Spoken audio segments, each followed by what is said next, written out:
Os livros de 1º e 2º Reis. Embora sejam 2 livros separados em nossas Bíblias, eles foram originalmente escritos como um livro contando uma história unificada, que começa no livro de Samuel, que acontece antes desse. Então, Davi unificou todas as tribos de Israel em um reino. E Deus prometeu que da sua linhagem viria um rei messiânico que estabeleceria o reino de Deus sobre as nações e cumpriria as promessas feitas a Abraão. Assim, o livro dos reis conta a história da longa fila de reis que vieram depois de Davi e como nenhum deles cumpriu essa promessa. Na verdade, eles levam a nação de Israel diretamente ao desastre. O livro foi desenhado para ter 5 movimentos principais. A história começa e termina com foco em Jerusalém. Primeiro, com o reinado de Salomão e a construção do templo, e depois, nessa última sessão, termina com a destruição de Jerusalém e o exílio de Israel para a Babilônia. E a história que leva a essa tragédia é o que compõe as 3 sessões centrais. O que explica como Israel foi dividido em 2 reinos rivais, como Deus tentou impedir a corrupção de Israel enviando os profetas, e como o exílio se tornou a consequência inevitável do pecado de Israel. O livro começa com 2 capítulos sobre o reino, passando de Davi, que estava velho, para seu filho Salomão. E as palavras finais de Davi a Salomão são muito semelhantes às de Moisés para Josué e de Samuel para o povo. É uma chamada para permanecer fiel aos mandamentos da aliança e viver em aliança somente com o Deus de Israel. Mas as palavras de Davi parecem que são vazias, porque Davi e Salomão conspiram a consolidação do novo reino através de uma série de assassinatos políticos. Não é um bom começo. O melhor momento de Salomão acontece quando ele pede a Deus por sabedoria para liderar Israel, e ele até conclui o sonho de Davi de fazer um templo para o Deus de Israel. Aqui a história realmente para e descreve detalhadamente o desenho desse templo. Assim como o desenho do tabernáculo na Torá, há também uma série de itens de ouro e joias e representações de anjos e árvores frutíferas. São todos simbolismos representando o Jardim do Éden. É o lugar onde o céu e a terra se encontram, onde a presença de Deus mora com seu povo. Mas assim que Salomão termina o templo, ele toma decisões terríveis e o reino desmorona. Ele começa com a decisão de se casar com as filhas de outros reis, centenas delas, por alianças políticas. E ele adota os seus deuses e introduz a adoração daqueles deuses em Israel. Salomão, em seguida, acumula quantidades enormes de riqueza, constrói um exército enorme e até institui o trabalho escravo em todos os seus projetos de construção. Agora, se você voltar para a Torá e olhar as diretrizes de Deus para os reis de Israel em Deuteronômio 17, Salomão está quebrando todas elas. No momento em que ele morre, Salomão se parece mais com Faraó, o rei do Egito, do que com seu pai Davi. A próxima seção do livro começa com o filho de Salomão, Roboão, agindo exatamente como seu pai. E é uma história muito triste de ganância e desejo de poder.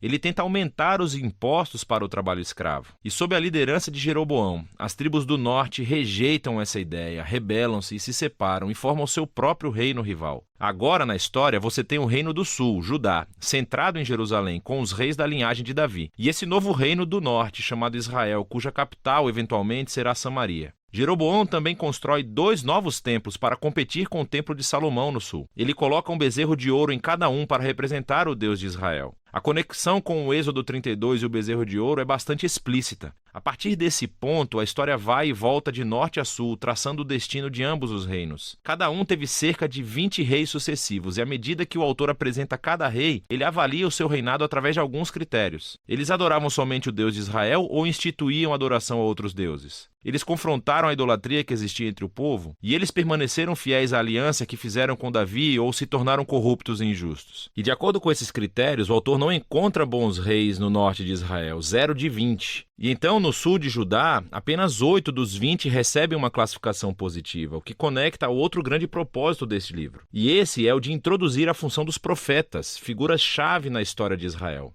Assim, na Bíblia, os profetas não eram cartomantes, pelo contrário, falavam em nome do Deus de Israel e exerciam a função de vigilantes da aliança, o que significa que eles clamavam por idolatria e injustiça entre os reis e o povo. Eles estavam constantemente lembrando a Israel do seu chamado para serem uma luz entre as nações, para que obedecessem aos mandamentos da Torá. E assim, os profetas desafiaram Israel a se arrepender e a seguir o seu Deus. Nessas sessões centrais de cada rei, Deus então levanta os profetas profetas para responsabilizá-los. Os profetas mais proeminentes são os do norte, Elias e o seu discípulo Eliseu, bem aqui no meio do livro. Elias era um homem selvagem, vivendo no deserto, e seu arqui-inimigo era o rei do norte, Acabe, e a sua esposa cananeia, Jezabel. Juntos, esses dois instituíram sobre Israel a adoração ao deus cananeu Baal. E assim, em uma história famosa, Elias desafiou 450 profetas de Baal para uma competição, para ver qual deus era real. Ambos construíram altares e oraram aos seus deuses, mas somente o Deus de Israel respondeu com fogo. Depois disso, Acabe usa o seu poder real para matar um agricultor israelita e roubar o vinhedo de sua família. E Elias novamente confronta a injustiça de Acabe e anuncia a queda do seu reino. Elias finalmente passa o manto da sua liderança profética para um jovem discípulo chamado Eliseu, que pede por 2 vezes a autoridade de Elias. O que é fascinante aqui é como o autor contou 7 feitos miraculosos de Elias, e então ele apresenta histórias de 14 atos de poder de Eliseu. Ambos os profetas eram claramente homens notáveis e desempenharam